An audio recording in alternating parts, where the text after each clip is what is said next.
Hello everyone, Loremaster of Sotek here, and today I'm going to be giving my kind of review, my thoughts on Total War Warhammer 3 Omens of Destruction. Now, when I do review type videos, I like to try and just get on and share my thoughts as opposed to doing a video where it's like, oh, I'm going to show a lot of footage and yada yada yada, all this stuff. I just kind of want to just cut straight to the point about how I'm feeling about the content and just being able to sort of just talk and dump my thoughts about it and whether or not I think it's worth getting. So I will say that if your goal is to watch the video and get a should I get it or not and then move on with your life, I will go ahead and say, yeah, I think it's worth getting. To get a little bit more into the weeds of my overall opinion on the DLC. So I'm not going to talk about any of the free DLC content, so I'm not taking like Arbol into account for any of this. I'm not thinking about like the reworks. I'm just thinking about what you get for your money with the DLC, and to sort of just go through them one at a time, break it down.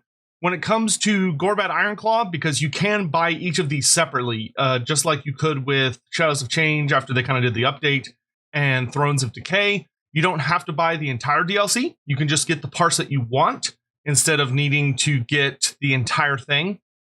And Gorbad is pretty interesting when it comes to the way I like to play the game. Greenskins don't tend to be my favorite faction. I enjoy them, but obviously they're a little light when it comes to the diplomacy and building alliances aspect of the game compared to a lot of other factions.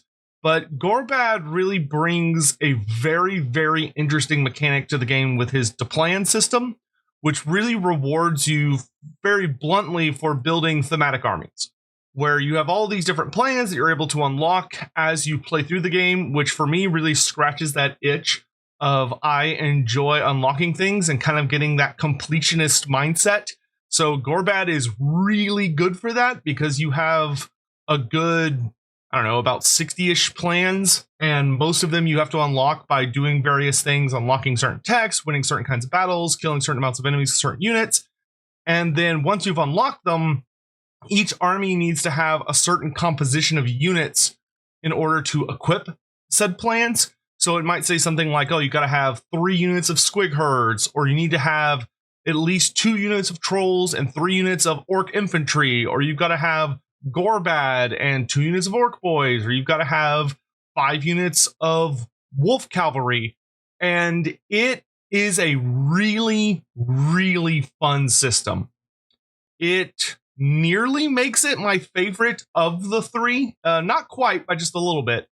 But as far as Greenskin campaigns go, it is by far the best, in my opinion. I think if your goal is just to be like, I want to come out the gates being insanely powerful, and I want to make armies that can just kind of feel like they break the game, they're so strong, I think Grom the Paunch still takes the crown on that. Grom's Cauldron allows you to get upgrades on your armies that are just kind of insane, with some really, really ridiculous buffs, and you can just take whatever you want. It has to do more with like the ingredients you've unlocked. It has nothing to do with the units you take. So, you know, you can really doom stack an army and still get insanely powerful buffs. Whereas with Gorbad, you actually have to have a little bit of a give and take of taking a lot of your favorite units, but maybe taking some units that you normally don't in order to run strategies that you think would be interesting or particularly fun. I also like that not all of them are purely battle buffs. A lot of them are campaign buffs as well. But if you're like me and you really like trying to build thematic armies, you know, you're not just doom stacking 18 black orcs and a wizard and the lord, right? But you're trying to have kind of an interesting mix of what would be a realistic army running around behind this character. Gorbad's campaign is genuinely the best when it comes to that sort of play style, because it actively gives you really fun and exciting rewards, especially because every single one of his lords has access to their own 3 plan slots, and they can run the same plans. So if you want to have, you know, if there's one strategy you really, really like, or one tactic you really like, you can run it on all of your armies. But they get up to 3 slots. You get 1 slot level 1, the second slot level 5, and the final slot level 15. And you're able to just kind of mix and match things as you go. And it makes for a really fun time. And I will say they did a really good job of making sure that pretty much every possible playstyle has some tactics that synergize well with it. So there are some that reward you for taking like a Savage Orc type build. There are some that reward you for taking Forest Goblins or Black Orcs or Wolf Goblins or Boar Boys. Lots of wizards, lots of big monsters, all sorts of really fun things. I mean, just off the top of my head, probably my favorite ones thematically are like Eat the Runts, which if you take, I think it's 2 giants and 3 goblins, your giants get like a 20% ward save in addition to some other minor buffs, but they also gain an active ability where they can target your goblin units and start eating them. So the giant heals a whole bunch of health and the goblins lose a whole bunch of health, but they're goblins, so, you know, who cares? But it's a really, really solid campaign. My only issue with Gorbad has more to do with things that I don't think are super relevant to the DLC. As far as I kind of wish he didn't start in Black Crag. I wish he was somewhere a little more exciting. But in the same breath, if he wasn't in the Badlands, there just would not be a Greenskin character in the Badlands, which that can't happen. So I think it's fine for him for now being there. But overall, I like him a bunch. I think the DLC units you get are pretty solid. The Savage Orc Great Shaman is an excellent new Lord edition. It's been grossly missed not having a Big Boss caster, so it's really nice to be able to finally check that one off. The Night Goblin Big Boss is quite good. He feels an interesting role, being more of kind of like a summoner support character. Like, you don't really bring him for his damage capabilities or like his offensive or defensive abilities. You bring him because he summons squigs and he's able to buff squigs, which makes him very, very good in certain builds. And I know for the multiplayer community, he is like one of the best heroes in the game right now. When it comes to all the different units, they're all nice. The Black Orcs with shields are a definite huge add. They are one of the best kind of little like frontline groups you can have. The buff they have where they can just kick their melee defense up to meteoric levels is super good because they will just survive forever. The Goblin Bolt Throwers are a very nice, very low tier artillery unit that give you some really good early anti-large armor piercing. They're kind of terrible, but there are 8 of them, so like they're gonna hit something eventually. And if you can get them to a high enough rank, they actually get pretty scary further on down the line. The Colossal Squig is fantastic. It's a really, really fun, over-the-top monster that I think actually does a really good job of being relatively balanced in that it has a good amount of health. It can rampage, but if it dies, it explodes, dealing damage to people around it. So it really rewards you for using it in the way you should be using it. It's a different kind of monster than just kind of your stereotypical, I'm going to throw this into the fight and hope that it kills everything, because if it doesn't, then it's terrible, because it has different ways of interacting, which is nice. And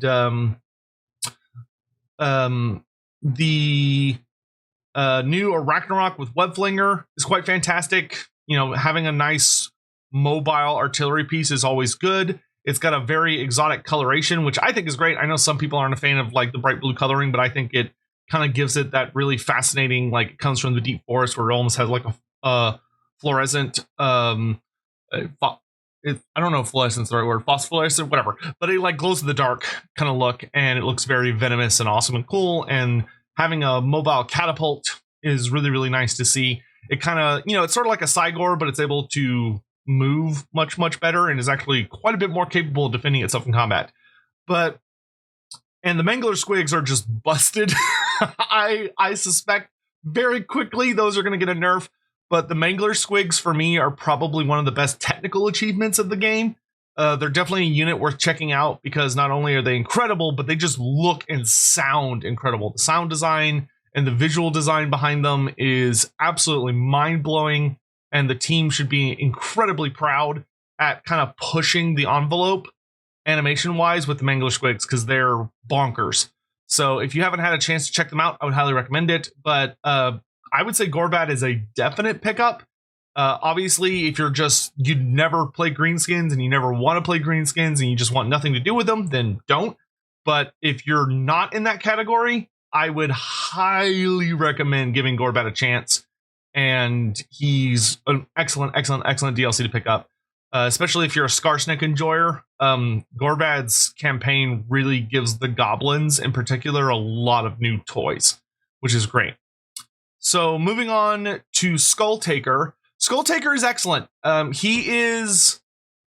Skulltaker is really good for people that like to have a legendary lord who starts off pretty good, like decent, but gets just absolutely bonkers by the end of the campaign.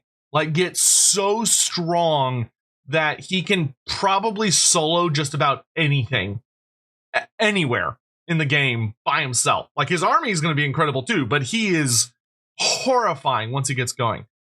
His system obviously revolves very much around buffing himself as opposed to anything else, with his Cloak of Skulls system, where you kill enemy characters, and depending on how strong they are, they give you a certain amount of Champion's Essence, and you use that to unlock various skulls. And he can get pretty obscene pretty quick. The most notable takeaways being that he has the ability to teleport around, which is unique for Khorne, though Arbol also teleports, but Arbol can only teleport to places that Khorne tells him he's allowed to go to, whereas Skulltaker just can see an enemy character and is like, I'm going to go kill that guy. And it's quite a fun system. I will say that he does have a skull unlock you can get pretty late in his little tree that gives him the ability to fully heal his army back to full health whenever he wins a battle against an enemy lord. And if you rush that skull, once he gets it, he just can't die, really. He just goes forever.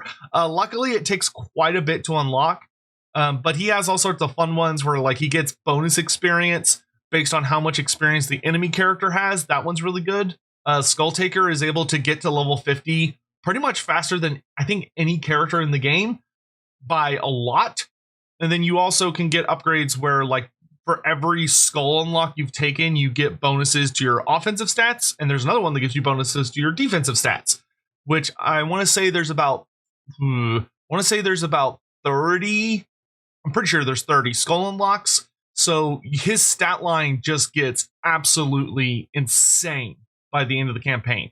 So if you're someone that really likes to run a campaign that is based purely around making your legendary lord into like anime protagonist god levels, then Skulltaker is the campaign you want, because that is the experience you're going to get. Is your goal is to run around, kick the crap out of everybody else, and become God. Then probably go on to kill God. But as far as the things that come with him, the Bloodspeaker Lord is the best addition for Khorne in the entire DLC, like bar none. While I do like Skulltaker and I do like all the other units, the Bloodspeaker actually changes the way you can play with Khorne in a really fun way, where instead of it just being another, oh, here's another beat stick that's good at killing things, which is pretty much everything else in the DLC, the Bloodspeaker is basically a Khorne wizard. It is what a lot of us were really hoping for the Lord slot, which is a support character who has a lot of abilities. He has a lot of passives, a lot of actives, and they're all designed to make sure that you can have as fun of an experience as possible when playing Khorne, because it's all about keeping your army alive and buffing the hell out of them and making sure that they're super over the top cool and powerful and all that jazz. When it comes to the obviously there's not a hero, you just have the legendary heroes, which I forgot to talk about Snagless. I'll do that in a second. But when you have Scylla Amphingrim, he's great, he's fun, he's a big monkey. You throw him in there and he just smashes stuff up, basically like having a really roided up angry Donkey Kong running around just constantly. You know, if you ever play Smash Brothers, you're just down being on everyone, just slapping the ground, watching everybody take damage. But he's excellent, especially because, you know, with Chaos, when you get new legendary heroes, they tend to join a lot of different factions. So Scylla is available to Norska, as well as the Demons of Chaos, as well as, I believe, several of the Warriors of Chaos as well. So he gets a lot of screen time on different factions, which always makes a character worth picking up, especially because he is very, very good. You also have Scar Bloodwrath, who's basically a super juiced up, throw him at pretty much anything that's an elite tier unit and he's going to kill it. Scar is very, very good, especially because in campaign, especially, he gets the ability where he can basically come back from being dead like 3 times, which is a lot. and can improve his heal cap by a lot. And he's really fun to play with. He is much more narrow. I believe he's only available to pretty much like the Demons of Chaos, Valkia, and the Khorne factions. So he's not as widespread as Scylla, but he is more... he's a bit more elite, a bit more specialized.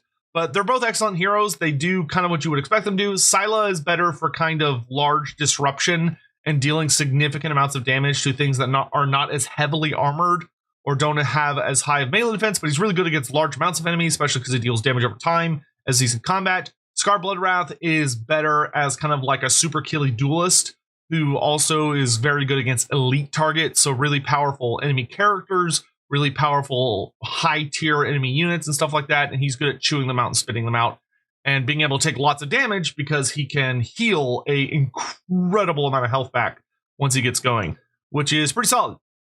As far as the units are concerned, the Khorne Gores, in my opinion, are the biggest win and add the most to the roster, mainly because not in addition to being available to the Beastmen, which the Beastmen love Khorne Gores, because Beastmen finally get like a mid-tier halberd unit, which they've never had before, so they're winning big time.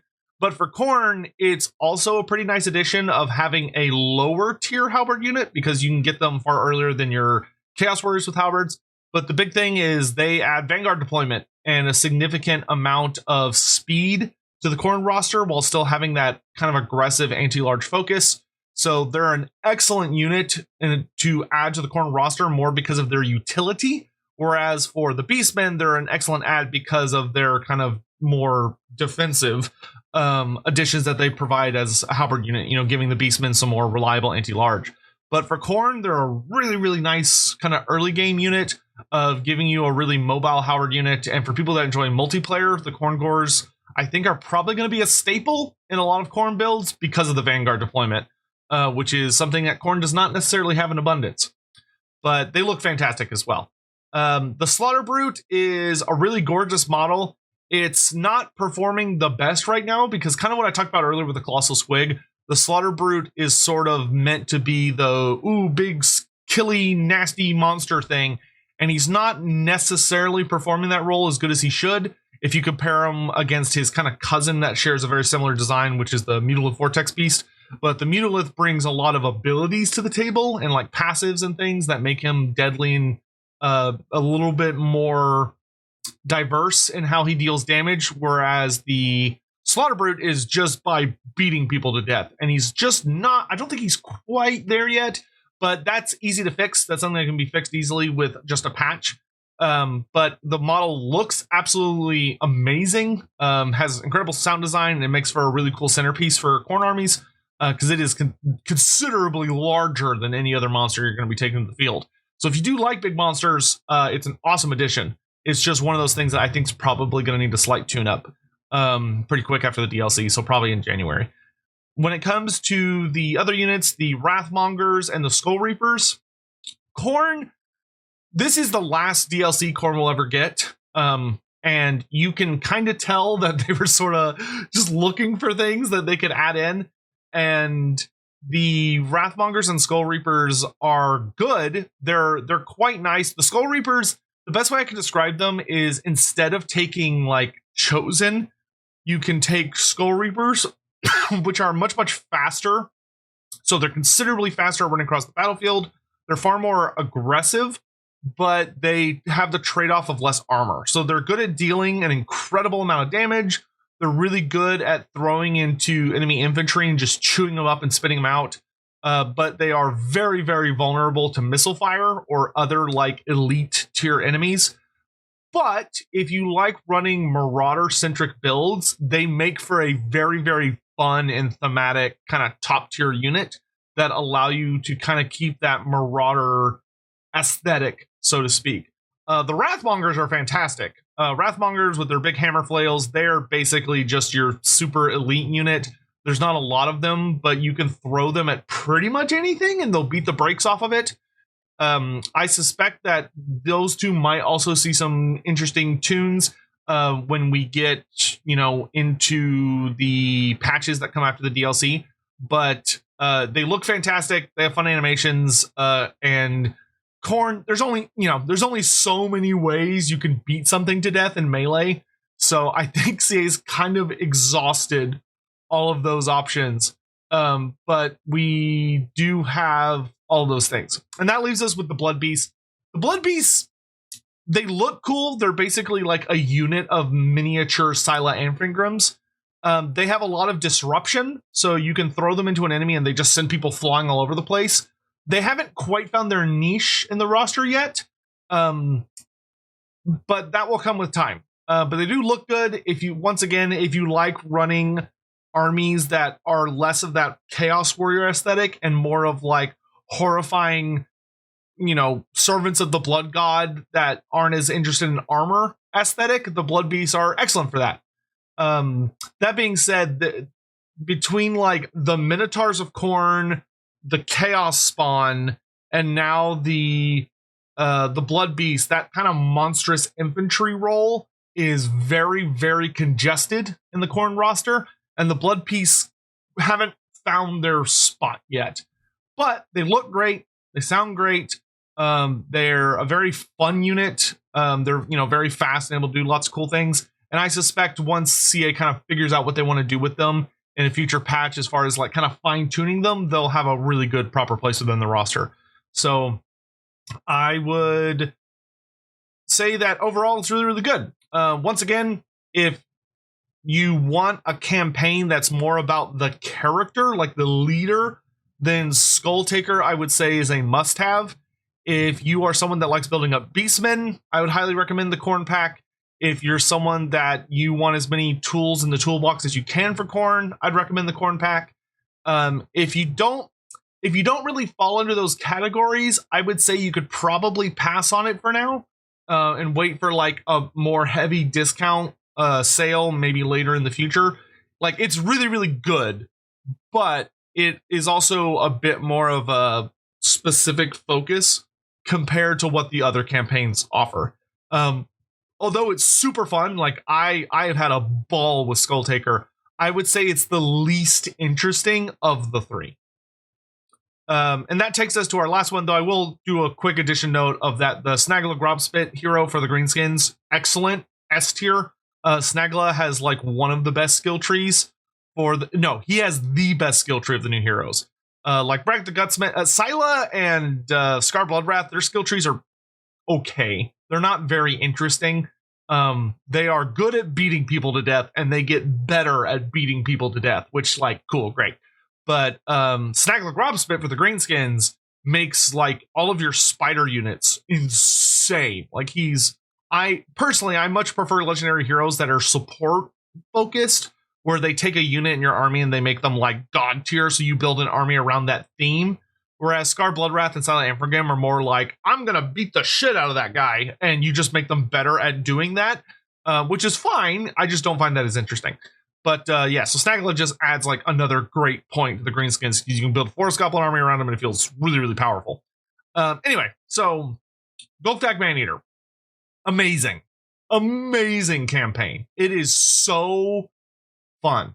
It lets you... Goldthrug Maneater not only is a very, very powerful character who has a lot of really interesting gimmicks, but he allows you to play a campaign that is completely different than any other campaign in the game. The only campaign that's anywhere close to Goldthrug's, I would say, is the Changeling.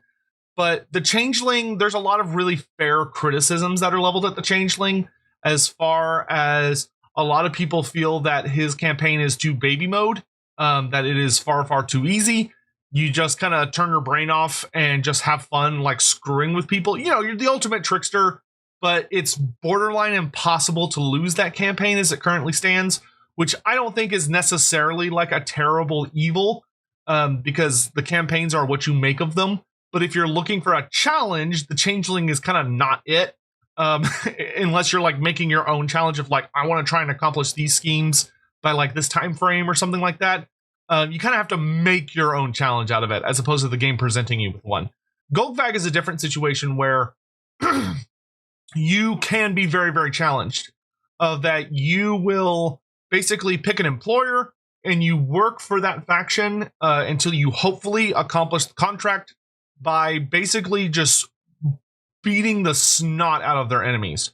So you join up with a faction, you can use your heroes' actions, raising settlements, gifting settlements to that employer, sacking, raiding, doing everything you can think of to mess with their enemies to make them happy, and you get lots of really cool rewards. The amount of money and meat you get from a Goldthrug campaign is insane. He has one of, if not the absolute best economy in the game, because he can get so much money. And the new bounty system that we got in patch 5.3 or 5.4, it stacks with Goldthrug's system so well. Because you can look at your bounties and be like, oh, my bounties really want me to like take this settlement and kill this guy. Oh, well, those are both enemies of so-and-so who has a contract for me. So if I accept this contract, I can knock out these two bounties at the same time. And Goldthrug is just insanely fun. It is, I would say it is a must-play campaign. Like, of these 3 DLCs, if you're only going to buy one of them and you don't have like a preference on the playstyle of the race or anything, get Goldthrug. It is that good. It is the best campaign. I would argue that it's one of the best campaigns in the game because it's very fun.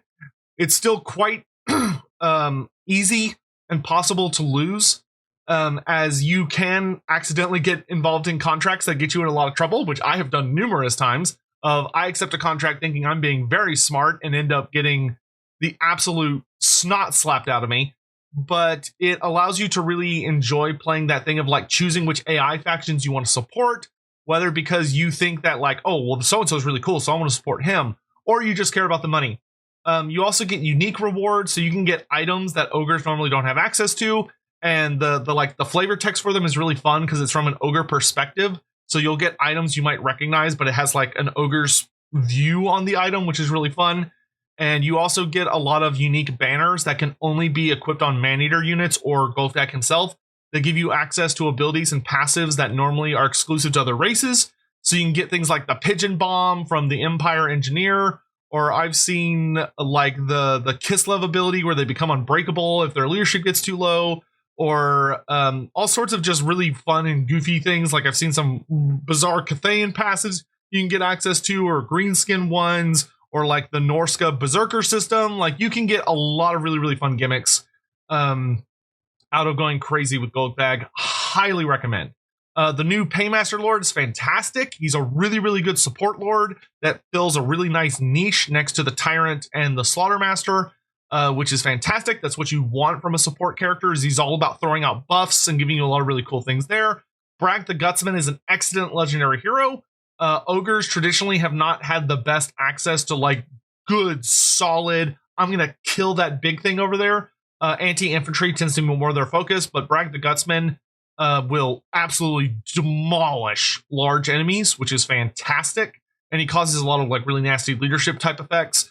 The Bruiser hero is amazing. He fills a really good niche for the ogres, giving you a really heavily armored, kick-ass hero that's good at just chewing bubblegum and taking names. And then the new units, Blood Vultures, fill a great new niche as a flying unit, allowing them to get places where a lot of your units can't. And they can get really, really buffed by just hanging around where people are being killed. The Thunder Tusk is one of the best new units in the game, being a really powerful catapult type monster, but he also has guys on him that just keep throwing javelins nearby people and deals lots of ice damage and stuff, and is great in close combat. The Yetis are super fun, a good monstrous infantry unit that are more focused on kind of debuffs and also being able to deal lots of magic damage and slowing, so they fill a really nice niche. The Goldthrug Maneaters are probably the least impressive, but they're still good. They do feel a role among your Maneaters where there is not currently a Maneater that has a big anti-infantry bonus. That's their gimmick. But they're also much more heavily armored than the rest of your Maneaters. So they are the tankiest of the Maneaters. They have Vanguard deployment, so they can deploy in really unique places and kind of surprise your enemy. And they also just munch on infantry. And then the Noblar Pigback Riders are goofy as hell, but they are surprisingly useful, giving the ogres like really easy access to a very low tier anti-large unit. They're basically kind of really garbage level spearmen. Though funny, they don't have any of the defensive butts, but they have the anti-large. and they're pretty nice little just health pools. So they take a while to kill because they're really good at just sort of being in the way, and they deal lots of damage to like certain kinds of targets. But yeah, high recommend. Overall, I would say it's all really worth it. But Goldthrug, if I had to rank them as far as the order I would suggest getting them, Goldthrug, Gorbad, Skulltaker. But it's like S+, S, and A+. Like they're all really, really good. 3 of the best DLCs for the game, I think. If you want to help support the channel while picking it up, I'll have a link down below to my Fanatical account, where if you'd like to purchase it from the Fanatical website, you'll get it at a better discount than you will on Steam. And you'll save some money. I'll make a little money if you want to help support me here. I will have that link up as soon as I can get it, because the way they're bundling them, you can't do pre-orders according to the rules on Steam. So it's only like day of. So forgive me if like you might have to be like a little patient as I kind of poke Fanatical to get the link up as fast as they can after the game releases. But if you're willing to kind of wait a little bit, no more than a couple hours, then I can get that link up, and you can support me if you would be so inclined. So thank you all so much for watching. I really appreciate you taking the time, and I hope you enjoy Omens of Destruction. Thank you so much for watching. If you have any questions, feel free to leave them in the comment section below, and I will try and answer them as quickly as I can to make sure that you're as well informed as you'd like to be on the DLC. And I hope you enjoy it.